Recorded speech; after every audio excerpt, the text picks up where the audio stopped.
योग वासिष्ठ 120वां दिन।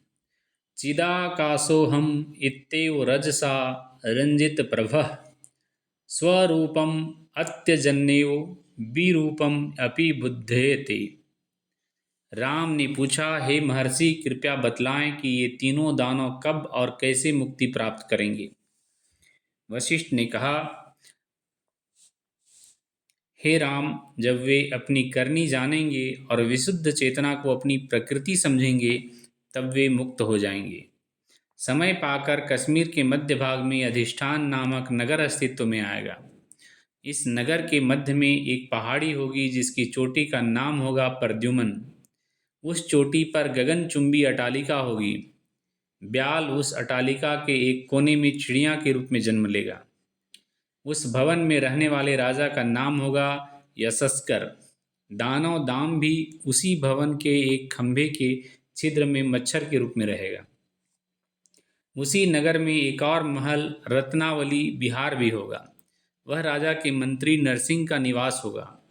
दानव कट मैना पक्षी के रूप में जन्म लेगा और इसी महल में रहेगा। एक दिन मंत्री नरसिंह उन तीनों दानवों की कहानी का वर्णन करेगा। इसे सुनकर मैना को आत्मबोध हो जाएगा। वह अपनी उस मूल व्यक्तित्व को प्राप्त करेगी जो उसे सांबर ने प्रदान किया था।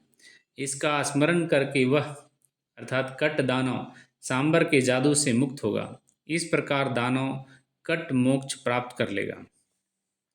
और लोग इस कहानी का कथन करेंगे और चिड़िया भी इसे सुनकर मोक्ष प्राप्त कर लेगी।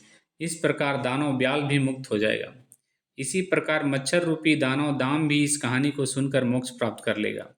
हे राम, उन तीनों राक्षसों की अर्थात दाम, ब्याल और कट की कुछ ऐसी ही कहानी है।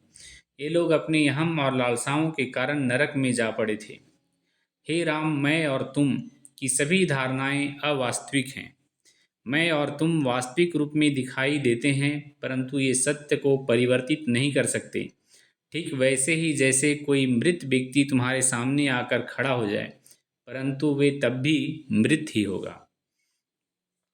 वास्तविकता यह है कि विशुद्ध चेतना अशुद्ध धारणाओं को धारण कर तो लेती है, परंतु अपने मूलभूत स्वरूप का कभी त्याग नहीं करती। वह अपने अंदर विकृत बिंब का अनुभव करती है। यह विकृत बिंब भी वस्तुतः अवास्तविक होता है। मैं हूँ का अहम भाव इसे वास्तविक मान बैठता है और भ्रमित हो जाता है।